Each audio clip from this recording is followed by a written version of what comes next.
오늘 하나님께서 우리에게 주시는 하나님의 말씀은 누가복음 23장 34절 말씀입니다. 서로 온전히 용서하라는 말씀으로 함께 은혜를 나누겠습니다. 하나님의 말씀 우리 같이 읽겠습니다. 예수께서 이르시되 아버지 저들을 사하여 주옵소서. 자기들이 하는 것을 알지 못함이니이다 하시더라. 아멘. 사람들은 용서라는 말을 자기에게 유리한 쪽으로만 사용합니다. 미안하다. 내가 잘못했다. 날 용서해 주라. 물론 이런 말들의 진정성을 따지기 전에 입으로는 그렇게 말하고 있지만 실제로 마음으로는 용서를 받아들일 생각이 전혀 없다는 것입니다. 궁여지책으로 자기가 불리한 상황에 놓이니까 그 상황을 모면하기 위해 그렇게 말하고 있을 뿐입니다.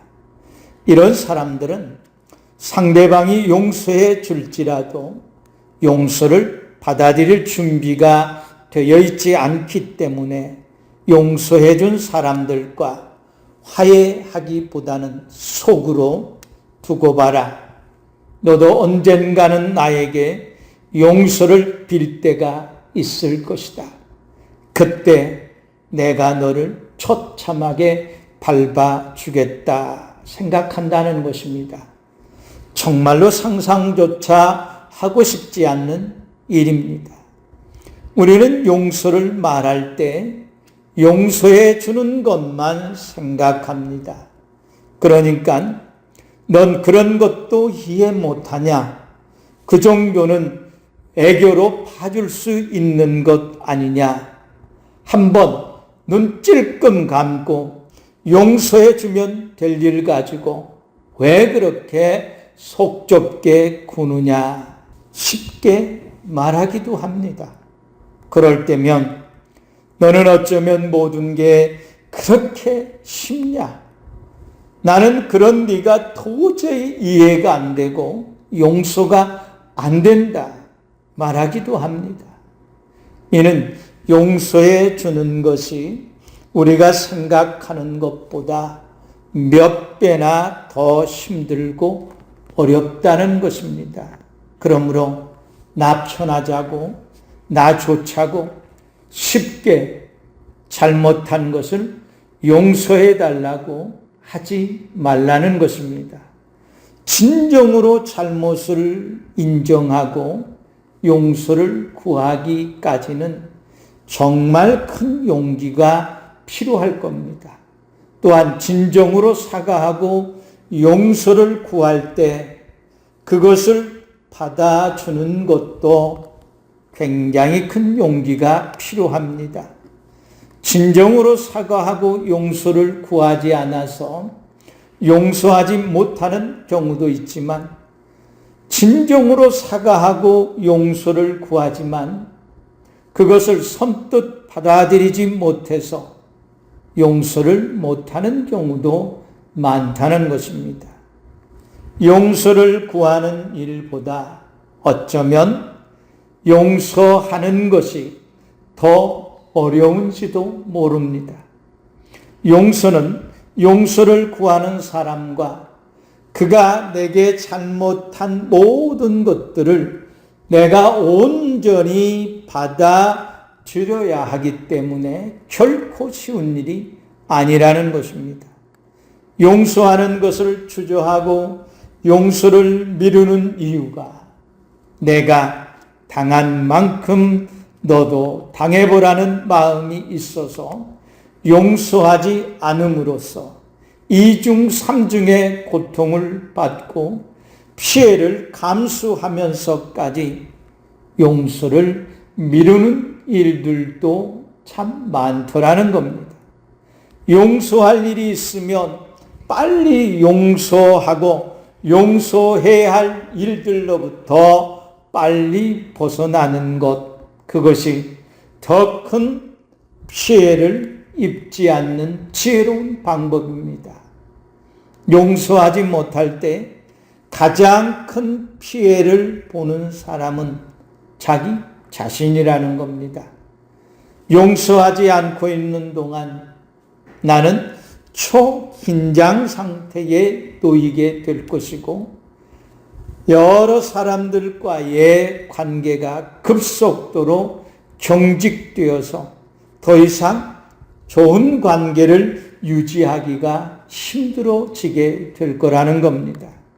그리고 그것이 결국에는 하나님과의 관계에서도 큰 영향을 미치더라는 겁니다. 우린 대개 나에게 관대한 사람들하고만 교제하고 그렇지 않는 사람들과는 적당한 거리를 두고 지냅니다.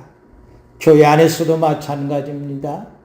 좀 껄끄러운 성도들은 피하고 내가 편한 사람들과만 교제하면서 나는 신앙생활을 잘하고 있다고 스스로 생각해 버리는 것입니다. 그러면서 가끔 불편한 일을 겪을 때는 하나님께 왜 그런 사람들을 하나님은 용납하십니까? 따지기도 합니다. 결국 하나님과의 껄끄러운 사이가 되더라는 겁니다. 예수님께서 용서에 대하여 말씀하셨습니다. 그런데 예수님께서 용서에 대해서 말씀하셨을 때 성경에는 그 배경이 기도와 긴밀히 연관되어 있더라는 것입니다. 그 대표적인 사례가 성경에 세 군데 나오는데 첫 번째는 마태복음 18장에 나옵니다. 예수님께서 마태복음 18장 19절 20절 말씀에서 이와 같이 말씀합니다. 진실로 다시 너희에게 이르노니 너희 중에 두 사람이 땅에서 합심하여 무엇이든지 구하면 하늘에 계신 내 아버지께서 그들을 위하여 이루게 하시리라. 두세 사람이 내 이름으로 모인 곳에는 나도 그들 중에 있느니라 말씀하셨습니다. 두세 사람이 땅에서 합심하여 무엇을 구하면 두세 사람이 내 이름으로 모인 곳에는 이라는 말씀을 하셨는데 이는 기도하는 사람들과 예수님께서 함께 하신다는 의미입니다. 그러므로 함께 기도하는 그 자리에 가장 중요한 것은 마음이 하나가 되어야 되는데 이 합심을 방해하는 어떤 것도 있어서는 안 된다는 것을 말씀하시는 겁니다. 합심을 방해하는 것이 무엇이겠습니까? 용서하지 않는 겁니다. 베드로는 그래서 마태복음 18장 21절 22절에서 예수님께 묻습니다. 그때에 베드로가 나와 이르되 주여 형제가 내게 죄를 범하면 몇 번이나 용서하여 주리이까? 7번까지 용서하오리까? 라고 예수님께 묻습니다. 베드로의 물음에 예수님께서 대답하십니다. 예수께서 이르시되 너에게 이르노니 7번뿐 아니라 7번을 70번까지라도 할지니라 말씀하신 겁니다. 말이 70번씩 7번이지 실제로 그렇게 하기까지는 우리들로서는 참으로 불가능에 가까운 일입니다. 나만 바보 같고 나만 손해를 보는 것 같고 나만 억울해서 견딜 수가 없는 겁니다. 저도 성도들의 그런 마음을 충분히 공감합니다. 저도 어려우니까. 그럼에도 불구하고 합심해서 기도하는데 방해가 된다면 어떤 일도 용서하라는 겁니다. 두 번째는 마태복음 6장에 나옵니다. 예수님께서 제자들이 기도를 가르쳐 달라고 하셨을 때 가르쳐준 기도가 마태복음 6장 9절에서 13절에 나오는 주기도문입니다. 그런데 그 주기도문 가운데 12절에 보면 우리가 우리에게 죄 지은 자를 사하여 준 것 같이 우리 죄를 사하여 주시옵고 라고 기도하라고 가르쳐 줍니다. 그리고 난 후에 14절 15절 말씀에서 너희가 사람의 잘못을 용서하면 너희 하늘 아버지께서도 너희 잘못을 용서하시려니와 너희가 사람의 잘못을 용서하지 아니하면 너희 아버지께서도 너희의 잘못을 용서하지 아니하시리라 말씀하신 겁니다. 우리가 하나님께 드리는 기도에 반드시 들어가야 할 내용이 있는데 그것은 하나님, 그가 내게 잘못한 것에 대해서 내가 그의 모든 잘못을 용서합니다 라고 하는 기도의 내용이 들어가야 한다는 겁니다. 성도들의 기도에는 용서보다는 잘못을 깨닫게 해달라는 기도가 더 많습니다. 하나님께서 징계하시거나 저주해 달라고 기도하는 성도들도 적잖이 많습니다. 성도들이 착각하고 있는 겁니다. 하나님은 징계와 채찍과 저주를 좋아하시는 분이 아니십니다. 하나님은 용서하고 축복하고 은혜 베푸시기를 좋아하십니다. 하나님께서 나의 잘못을 용서하심과 같이 내게 잘못한 사람들을 용서해 주기를 원하십니다. 하나님은 내가 내게 잘못한 사람을 용서할 때 내가 하나님께 잘못한 것을 즉시 용서해 주시겠다 말씀하셨습니다. 그리고 나면 하나님께서 내게 그때부터 무엇이든지 하실 수 있게 되는 겁니다. 세 번째는 마가복음 11장에 나옵니다. 예수님께서 제자들과 함께 예루살렘에 들어가신 후에 다시 예루살렘에서 나오실 때 시장하셔서 멀리 있는 무성한 무화과를 보시고 혹 열매가 있는가 해서 가까이 가셨는데 잎사귀 외에는 아무것도 없었다 말씀합니다. 그리고서 예수님께서 이제부터 영원토록 사람이 너에게서 열매를 따먹지 못하리라 말씀하셨습니다. 그리고 다음날 아침에 그 앞을 지나가다가 무화과 나무가 뿌리째 마른 것을 베드로가 보고 예수님께 묻습니다. 선생님, 보십시오. 저주하신 무화과 나무가 말라버렸습니다.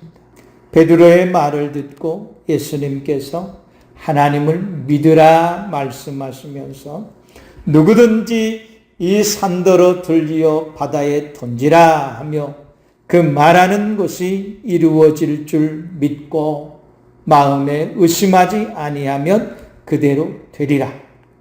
내가 너희에게 말하노니 무엇이든지 기도하고 구하는 것은 받은 줄로 믿으라. 그리하면 너희에게 그대로 되리라 말씀하신 겁니다. 그리고 난 후에 제자들에게 기도와 관련해서 마가복음 11장 25절에서 이렇게 말씀하십니다. 서서 기도할 때에 아무에게나 혐의가 있거든 용서하라. 그리하여야 하늘에 계신 너희 아버지께서도 너희의 허물을 사하여 주시리라 말씀하신 겁니다. 예수님은 한 번도 반드시 사과를 받고 용서해 주라 말씀하시지 않으셨습니다. 용서를 구하는 자들에게만 너희가 용서해 주어라 그렇게 말씀하시지도 않았습니다.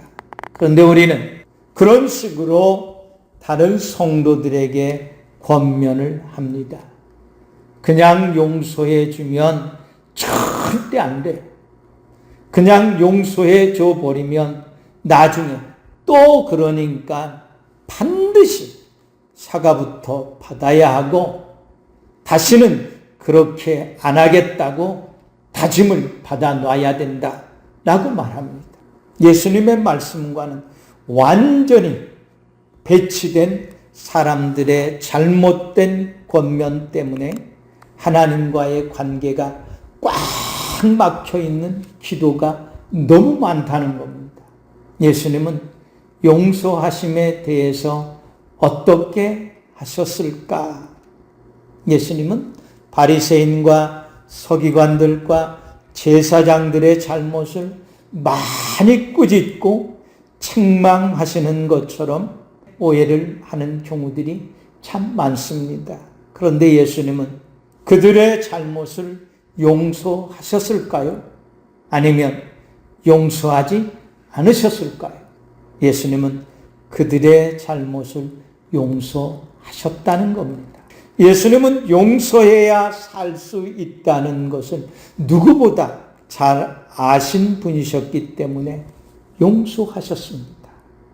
용서해야 내가 살 수 있다는 것을 아시고 용서하심으로 본을 보여주셨습니다. 가장 강력한 영적인 회복력을 가진 것이 용서입니다. 그렇기 때문에 용서는 가장 어렵고 힘든 것이기도 합니다.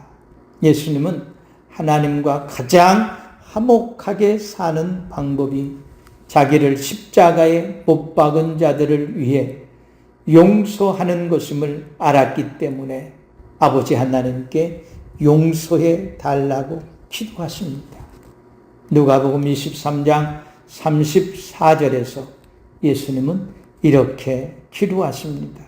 예수께서 이르시되 아버지 저들을 사하여 주옵소서 자기들이 하는 것을 알지 못함이니이다 기도하신 겁니다. 예수님은 우리가 우리에게 잘못된 사람들을 용서해야 할 근거가 우리 자신에게 있지 않고 하나님의 은혜에 있다는 것을 말씀하십니다. 용서는 너희가 사람의 잘못을 용서하면 너희 하늘 아버지께서도 너희 잘못을 용서하시려니와 너희가 사람의 잘못을 용서하지 아니하면 너희 아버지께서도 너희 잘못을 용서하지 아니하시리라. 이 말씀에 근거하여 우리가 용서를 베풀어야 한다는 것입니다. 우리가 먼저 용서할 때 하나님도 우리를 용서하십니다. 용서함으로써 얻는 것이 용서하지 않음으로써 잃는 것보다 훨씬 크고 많다는 것을 우리는 알아야 합니다. 용서하지 않으면 원망, 상처, 증오, 복수심에 사로잡혀 자신을 괴롭히고 결국에는 자기를 죽이는 데까지 나아갈 겁니다. 우리의 영은 메말라갈 것이고 하나님과의 모든 교통은 막히게 될 겁니다. 그러나 용서하면 그 모든 것이 사라지고 열리고 풀리게 된다는 겁니다. 하나님과의 교통이 더 풍성해진다는 겁니다. 7번 용서하면 7배나 더 커지고 70번 용서하면 70배나 더 커지고 70번씩 7번 용서하면 490배나 더 커진다는 이 비밀적인 계산을 우리는 할 수 있어야 한다는 겁니다. 그런데 우리는 계산을 잘못해서 한 번도 용서하지 않음으로써 490배나 더 큰 고통과 불행 속에 살더라는 것입니다. 그렇게 당하고도 용서해주면 내가 벨도 없는 놈이지. 그게 아니에요. 내가 그리스도께서 우리를 용서하신 것과 같이 형제의 허물과 잘못을 용서해 주면 하나님께서는 우리를 존귀한 자가 되게 하신다는 것을 믿어야 합니다. 우리가 잘 알고 있듯이 요셉은 자신을 노예로 팔아버린 형들을 용서합니다. 형들 때문에 겪은 고통을 생각하면 죽어도 용서 못하지요. 절대로 용서해주면 안 되지요. 그러나 요셉은 형들을 진심으로 용서했습니다. 창세기 50장 20절에 보면 요셉은 이렇게 형들에게 말합니다. 당신들께서는 나를 해하려 하였으나 하나님은 그것을 선으로 바꾸사 오늘과 같이 많은 백성의 생명을 구원하게 하시려 하셨습니다. 라고 얘기한 겁니다. 형제 간의 불화를 해결할 수 있는 가장 강력한 방법은 용서하는 겁니다. 용서는 모든 상황을 역전시킵니다. 요셉은 형들에게 말로만 용서한 것이 아니었습니다. 형들의 모든 필요를 채워줌으로써 요셉은 행함으로써 열매 맺는 데까지 나아갔다는 것입니다. 용서했다고 하면서 불만을 가지고 있으면 안 됩니다. 바울은 이렇게 권면합니다. 누가 누구에게 불만이 있거든 서로 용납하여 피차 용서하되 주께서 너희를 용서하신 것 같이 너희도 그리하라 말씀한 겁니다. 용서는 우리의 방식이 아닌 예수님의 방식으로 해야 한다는 것입니다. 우리가 하나님께 어떻게 용서받았는지 그 과정을 잘 살펴보라는 것입니다. 우리가 하나님께 용서를 구하여 받은 것이 아닙니다. 하나님께서 우리의 잘못을 먼저 용서해 주심으로써 우리는 우리의 잘못을 용서받게 되었고 우리의 잘못을 깨닫게 되었고 우리가 하나님께 우리의 잘못을 회개하게 되었다는 것입니다. 회개해서 용서받은 것이 아니라 하나님께서 먼저 우리를 용서해 주심으로써 우리가 깨닫고 회개함으로 용서의 열매를 맺게 되었다는 것입니다. 이것이 우리가 하나님께 용서받는 과정이었습니다. 형제를 용서함에 있어서 그 과정을 밟아야 할 것을 말씀하고 있습니다. 사랑하는 성도 여러분, 사람들은 말합니다. 내가 미쳤냐? 무엇을 잘못한 줄도 모르고 잘못했다는 말 한마디도 없고 사과 한마디도 없는데 내가 미쳤다고 용서해 주냐? 자존심과 원망에 사로잡혀 사과하기 전까지 자신의 마음의 문을 굳게 닫아버리고 절대로 문을 열지 않고 스스로 자기 안에 있는 마음의 감옥 속에 자신을 감금해버리는 성도들이 너무도 많다는 겁니다. 용서는 스스로 자기 안에서 자신을 감금한 사람이 스스로 감옥문을 열고 나오는 것입니다. 용서는 절대로 밖에서 문을 열어주지 못합니다. 잘못한 사람이 용서를 구해도 내가 용서하지 않으면 여전히 자기 마음의 감옥 안에서 문 걸어 잠그고 살 수밖에는 없는 겁니다. 누가 감옥 문을 열어주기를 기다리지 말고 스스로 감옥 문을 열고 마음의 감옥에서 나오는 것이 용서라는 것을 우리는 명심해야 합니다. 나를 감옥에 밀어넣는 사람은 있을 수 있지만 문을 걸어 잠그고 있는 나를 감옥에서 끌어내줄 사람은 나 자신밖에 없다는 것입니다. 감옥 문은 내가 열지 않으면 열 사람이 없습니다. 왜냐하면 안에서 걸어 잠갔기 때문입니다. 그리고 그 감옥 문을 여는 열쇠는 용서뿐이라는 겁니다. 하나님 앞에서 감옥 문을 열기로 결단하시기를 바랍니다. 바울은 그런 우리에게 서로 친절하게 하며 불쌍히 여기며 서로 용서하기를 하나님이 그리스도 안에서 너희를 용서하심과 같이 용서하라 말씀합니다. 용서함을 통해서 하나님과의 관계가 완전히 회복되고 형제와 화목하게 되고 영적으로 회복되어져서 진정한 자유와 기쁨을 예수 그리스도 안에서 마음껏 누리며 사는 우리 성도님들이 되시기를 예수 그리스도의 이름으로 간절히 축원합니다. 아멘.